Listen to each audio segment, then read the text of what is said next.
All right, y'all. This is my breakdown of the fight of the century. Took place March 8th, 1971 at Madison Square Garden. You got Muhammad Ali versus Joe Frazier. Now, we all know that these are two of the greatest boxers in the history of the sport. This is obviously one of the greatest fights in the history of the sport, but it's also one of the greatest fights in the history of combat sports. There's a lot of different narratives surrounding this fight, a lot of details that kind of created it and made it such a big fight. And we're going to get into some of them points today. But before we do get into them points, there's always a starting point. So how do we even get here, right? How do you even get a Joe Frazier fighting Muhammad Ali in the first place? Why is Joe Frazier even the champion of the world, right? When Muhammad Ali is obviously the greatest fighter of all time to a lot of people at that time, and he was the champion. So let's go ahead on and get into that real quick. Okay, I think the best place to start would be February 25th, 1964 in Miami Beach. You had the then Cassius Clay going up against Sonny Liston. Now, this was a very intriguing fight for a lot of reasons. Obviously, you had the young, brash, talking a lot, all about him kind of mantra with Cassius Clay, which people didn't like then and kind of still don't like now. And then you had Sonny Liston. Now, Sonny Liston was somebody that the people actually despised. He had a duplicitous background. Everybody know his story. I'm not even going to get into it. I respect Sonny. Shout to Sonny. He paid his dues, but it took Sonny a long time to get a chance to fight for that title. And when he did, he was under constant scrutiny from the police and, the media and everything like that. So they really wanted Sonny out of there. Now you got Cassius Clay here. He coming in as an 8-1 underdog and a young kid. And at the time, Sonny Liston had been breaking guys apart. He had done ran through Floyd Patterson. He beat up a couple of everybody that he fought. He pretty much beat up. You all know the stories. Everybody felt he was the goon. So when Cassius Clay beat him, it was an electrifying feeling. The people was happy because they wanted him out of there. Him being Sonny Liston. So when Cassius beat him, it was like bet. Now we got us a young, handsome, not in trouble. He had just won the gold medal a few years prior. So this was like, the right person to have. But you can hear him talking now. Listen to Cassius as he tells you about himself.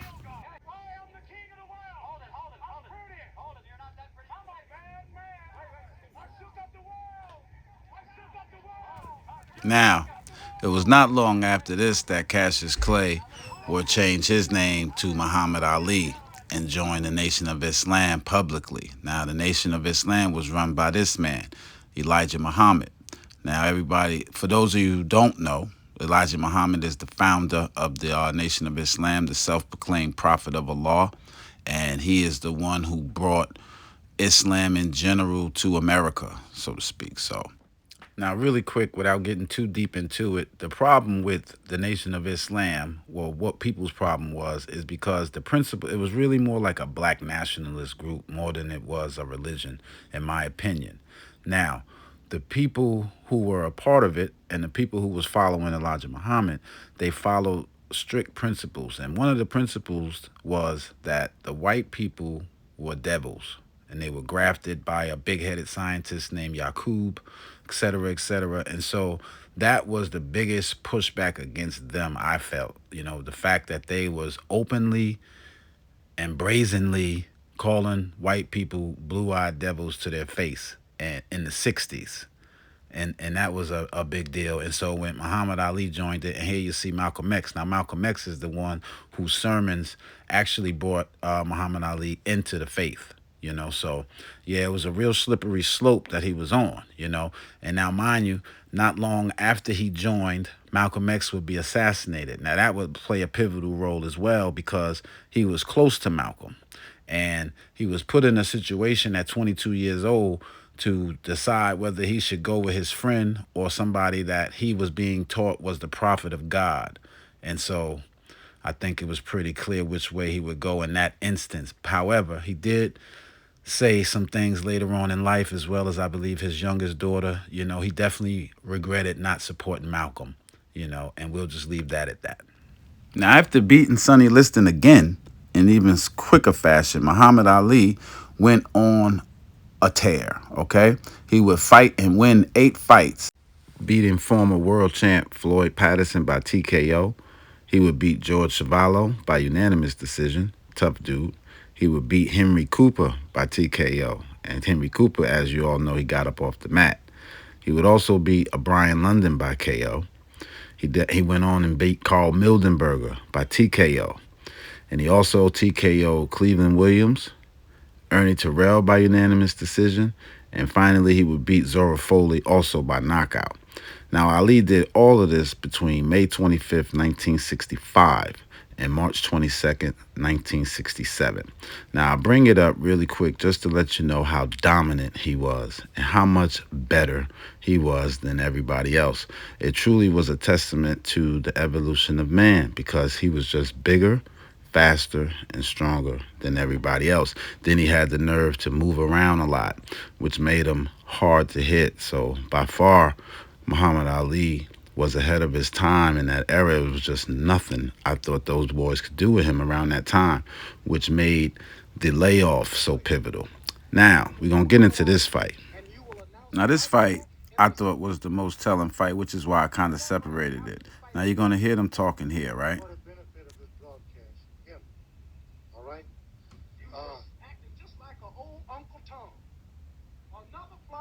So what we're hearing obviously is Ernie Terrell refusing to call Muhammad Ali, and then he responded by telling him that he was a real Uncle Tom, similar to Floyd Patterson, and that he was going to either announce it now or announce it in that ring.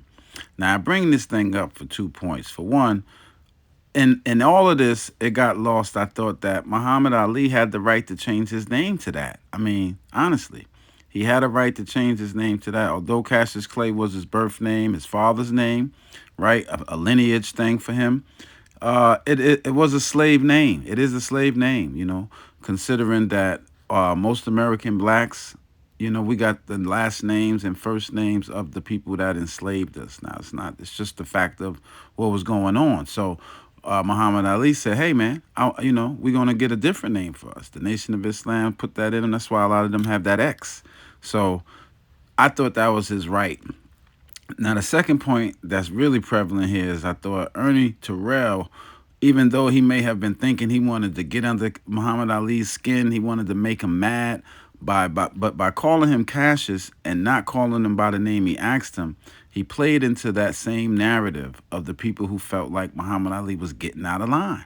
You know, you don't got a right to do these things. Who do you think you are? And Ernie Terrell played right into that, and that I think is the most telling thing of it all because it shows the mentality. That's the slave mentality there, when you're trying to get free, essentially. And you got the slaves who don't even know they're slaves and they're going to go ahead and stay on the plantation. So I just want to touch on that, just far as Ernie Terrell goes, because he just didn't understand. And you see Muhammad asking him now, what's my name? You see what I'm saying? This is how vile it got, and he really took it out on. He could have stopped Ernie, but he made it his point to beat him up so that he could understand, and that was that. So, and this is how Ernie looked after the fight. It's just always best to call a man in his name when he asks you to. Now, while Muhammad Ali was making his headway into all of this, and doing his thing, Joe Frazier hadn't even turned pro yet. He didn't debut until August of 1965. Now, mind you, Muhammad Ali by that time had won a gold medal. He had won the title and had begun his title reign. So this was some of the lack of respect that Ali had for Frazier because he had done a lot before he had even got started. But Frazier was definitely on the grind, doing his thing, working hard, head down, doing what he got to do. And he was really tearing up the division using that Henry Armstrong approach, where just blowing you up, close pressure. But the thing that separated him from everybody in history, as we know, is the left hook. Now, I got him number 2 on my list all time for left hooks, as y'all know that watched my video. Now, just to touch on Joe Frazier, Joe was a head down kind of work hard, shake your hand, your word is your word, kind of guy. And so he wasn't about a lot of fluff. And I thought this was the third point of this whole sequence between him and Muhammad Ali that was pivotal, is because Joe didn't understand why you needed to go outside of yourself or who you are to sell or promote something. So that was something that they could never agree upon. The levels that Muhammad Ali felt he needed to go to get that fight going. Joe said, "Hey, we ain't got to do that. Everybody want to see it already. So, don't say things like that unless you mean it. And if you say it, then I'm gonna take it like you mean it." And so, but again, Muhammad Ali, a lot of things was happening with him too. So it's an energy thing. But anyway, getting back to Joe. So after that, Joe would go on a mean run of dominance toward the title. Okay, he would TKO George Chuvalo along the way, who was a high level guy. He would also TKO Buster Mathis for the New York State Athletic Championship in 1968.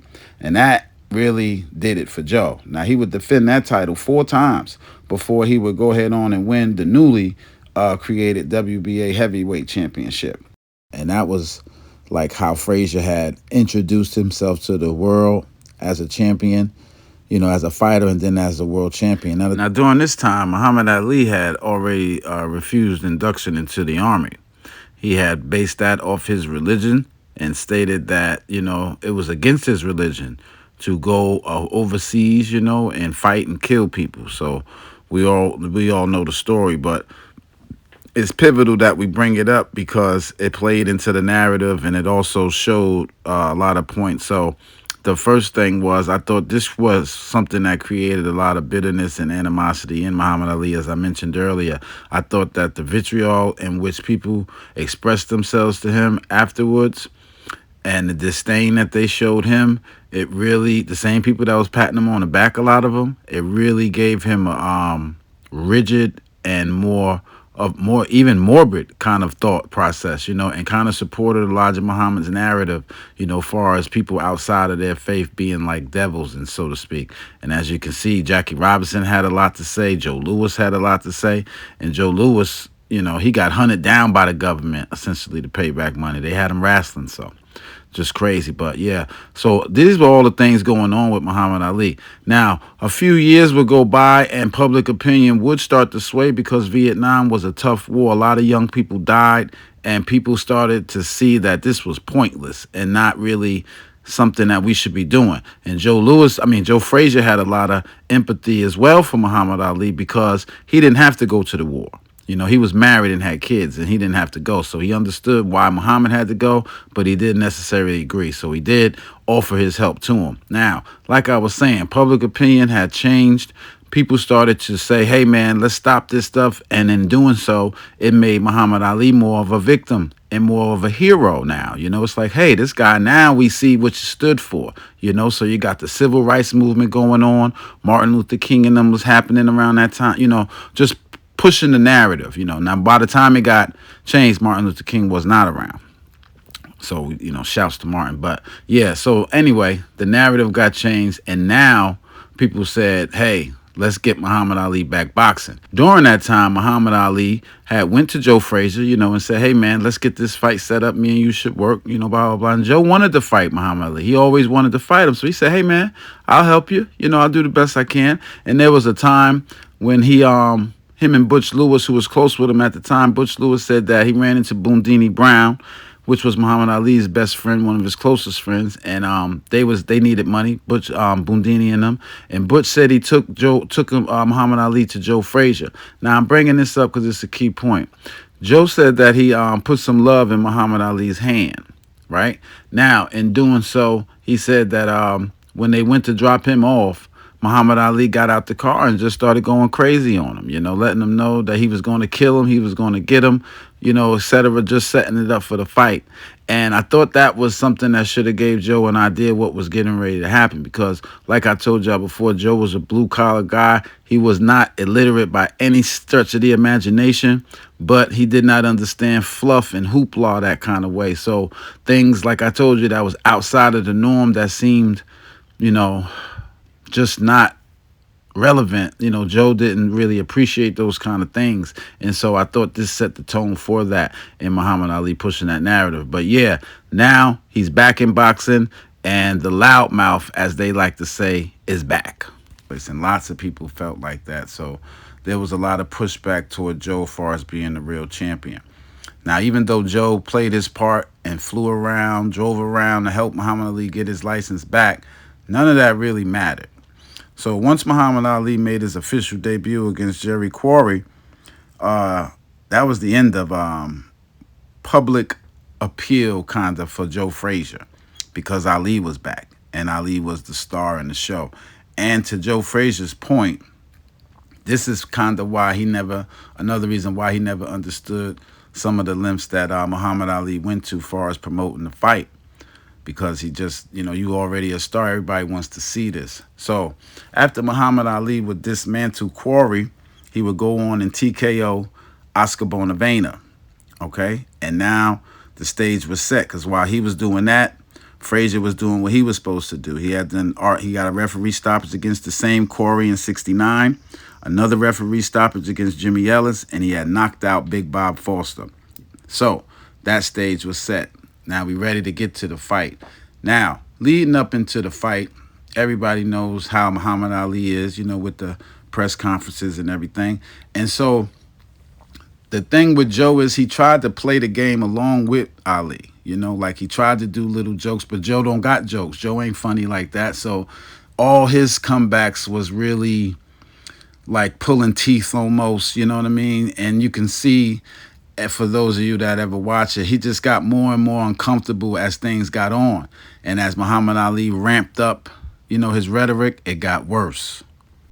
The fact of the matter is, regardless of whatever Joe may have been able to say or do, when Muhammad Ali got going, Joe was, like I said, he was defenseless. He just didn't have the type of disposition, to carry that type of thing. So when Joe was fed up and Joe got serious, he was really serious and he was really fed up. It wasn't a situation where Joe was playing. Whenever, like every time, I feel personally, every time we saw Joe really riled up, ready to put his hands on Muhammad Ali, I felt that Joe was dead serious because the stuff being said was so critical that you couldn't even take it as jokes. So that's just how I felt about that. It didn't help Joe at all that most of the people rooting for him was white people. They were anti-civil rights people, people who wanted Muhammad Ali shut up and put in his place, didn't think he should be in boxing. All of those kind of people was the ones mostly supporting Frazier. And so when the line started getting drawn in the sand, it made it like, if you supporting Frazier, you supporting the man, kind of like you supporting racism and capitalism and all these different kind of things. That was the heavy narrative of the day. And that's what I thought was the most prevalent thing about it, is the times that they was in. So that really worked against Frazier. Muhammad Ali had all of the civil rights kind of black people, regular black people, the hippie white people. Like he had all of them people on it. Them people love Muhammad Ali and still do. So yeah, I thought that was something that really worked against Frazier.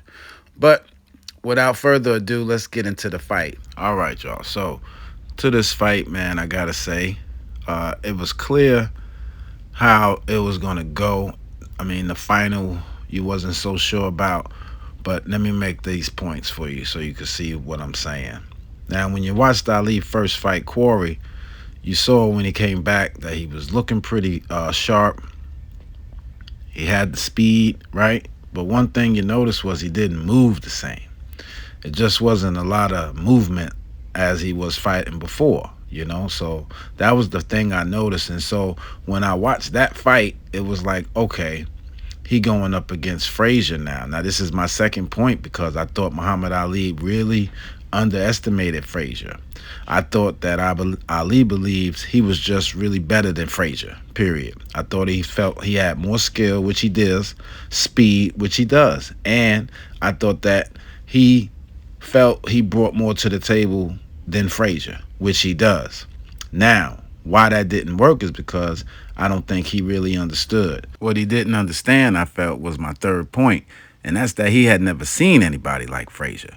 Now, all the guys that Ali had fought up until that time was good, but they wasn't as fast, they wasn't as strong, durable, and skilled as Frazier was in combination. I mean, you're talking about Liston, Patterson, Chevalo, Bonavena, guys of that nature. They all had different like skill sets. Some of them was strong, some of them was fast, durable, right? But not in combination, not the way Joe Frazier was put together. So I thought that that was the third point and a very, very prevalent point because Muhammad Ali, in spite of his greatness, he had never seen anybody like Frazier, and that in itself, I thought gave him a lack of understanding, a lack of respect, a lack of appreciation, and a lack of understanding about what it took to get this fight done, and that's just what I thought about that. Now, to my fourth point, I thought Angelo Dundee played a role. I thought he didn't make enough adjustments, or if he did, Ali didn't make enough adjustments, so you got to put it on both of them, perhaps. But I thought Ali had no clue late how to keep Frazier off him. He hadn't figured it out yet, like we know he would in the next two fights. So I thought that was another point, just really not understanding and knowing what to do to keep this type of man off you that was going to keep coming forward, keep taking shots, and just keep working. Now, let me get into some of these details, though, just so we know. Ali, to me, he landed a gang of punches, man. I mean, it was clear that Frazier just wasn't going to lose the fight, though. No matter what was taking place in there, no matter how many shots that he was taking, he just kept coming forward, and Frazier, to me, fought much harder against Ali than any other opponent, that he had ever faced in his life, because I need you to understand, in spite of what was taking place as far as Frazier, because Frazier was chopping at that tree. You hear me? He's at bottom. I'm gonna tell you this: from the 10th round on, Ali was in full survival mode, right? But early and throughout those rounds, he was tagging Frazier. Just Frazier was so swollen up toward the end of the fight, and later would be hospitalized behind it. By the 13th round, it was lumps on top of lumps as far as Frazier's face was concerned. And they was piling Vaseline on it, so it just made it look even crazier to me. However, he was getting that job done. He had then already touched Ali a time or two, and Ali knew that. I think he knew it was over. That's why I told you I felt he was in full survival mode. I think everything that Joe had felt, from all of the discredit to the really, really bad comments, from the things happening with his children, I thought Joe had brought all of that with him. And I thought that that was what carried him through. Now, let me tell you how it affected things after, though.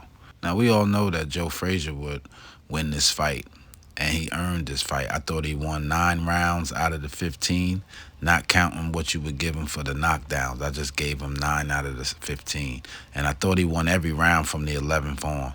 So for those of you, when you watch it, you can let me know what you think in the comments. But what Joe didn't realize either was, because he was, like I told you, this Joe was a steak and potatoes kind of plain guy, man. So he didn't realize all of the outside stuff going on. But by him winning this fight, he didn't know that he was kind of proving a point for all of those people that was rooting against Muhammad Ali, because he didn't even understand the type of people that was supporting him. He just was fighting to win. He had enough. He was going to beat Ali, who everybody thought was the greatest champion of all time, or greatest heavyweight champion of all time. And a lot of people thought he was the greatest fighter. People had still got a lot of respect and love for Muhammad Ali. So I thought that was the thing that Frazier didn't realize. Now, just to put a period on this, because I appreciate everybody hanging in there, man. Don't forget to like, subscribe, comment, all of that, man. Hit that notification bell. Definitely let you know when we're going to be dropping content. So I appreciate all of that. But getting back to the points, man, I wanted to say that this fight was so much more than a fight. It was about the times, and it caused such a massive divide in the country, and it really kept that divide going long after, because when you have people drawing lines in the sand over stuff like this, and they using different fighters and teams, to get their points across, the fighters are usually the victims in it, because they just want to win. They don't know that they trying to prove a point for somebody else. So I thought that was really tough on Joe. As far as Muhammad Ali, I thought Muhammad Ali did the best that he could with all of that stuff going on. So, no matter what he did, you got to give him some type of grace and mercy, but at the same time, he didn't realize the times either. And he is completely out of bounds for some of the stuff he said to Joe Frazier. Period. It's just no way around it. Certain things you don't say, and not even like saying it publicly. You just don't say it. You don't say that to a man. Certainly not just to sell a fight and then turn around and tell him we friends and I'm just doing this for the. That ain't gonna play. So I thought Muhammad Ali completely lost track of that and was way out of bounds for that. And I'm sure he knew it later on in life. And just so you know, Joe really never forgave him for that kind of stuff. Because this thing took a toll on his family. So Joe Frazier had to win this fight. That's what I thought. One of the lessons learned, and the most important lesson, probably the only lesson that really matters most, and that's respect. I think that everything that took place from the beginning, with Muhammad Ali changing his name, to the way the people treated Muhammad Ali because of that, everything getting taken from him because of that, the way he treated people after that, how he treated Frazier, the way he treated, everything to me boils down to respect, because when you have respect for people and for another man, another person, then it's always going to be certain limits and boundaries you just don't cross, because you got respect for this person or this thing even. It's like that for even the ground. Some people, they don't even spit on the ground. They got respect for the ground, because everything really has rights. And I thought that that's what got lost most in all of this. Like, Muhammad Ali had a right to change his name. Nobody respected that. Joe Frazier didn't get the respect that he deserved, as a man, first off, from Muhammad Ali, because he really underestimated him. And then also, just as a person. So I think all those things played a role, and that's the most important thing, man. Respect. I think the lessons here should never be forgotten. I think that's the point of going back in things, just to like learn and get the point and try not to rinse and repeat when it comes to mistakes. And if it's something that you can grow from, then you do. But yeah, I thought this was a really, really great fight, man. And outside of the fight, I thought all of the underneath layers were relevant, and they all showed out in the fight, and showed out later on after the fight. And we all know Muhammad Ali will go on to win the next two fights. And that Thriller in Manila was probably the most brutal fight between the two of them, and probably one of the most brutal fights in the history of boxing. Just a really, really tough fight. So much so Eddie Futch said he had to stop it, wouldn't even let Joe go back out there, because in spite of Joe's pressure and what all the shots he landed, he took tons and tons of shots from Muhammad Ali. But anyway, man, just wanted to thank everybody again for tuning in. Appreciate y'all that watched the whole thing through, man. For those of y'all that just tuned in, don't forget to hit the subscribe. Appreciate it. Peace.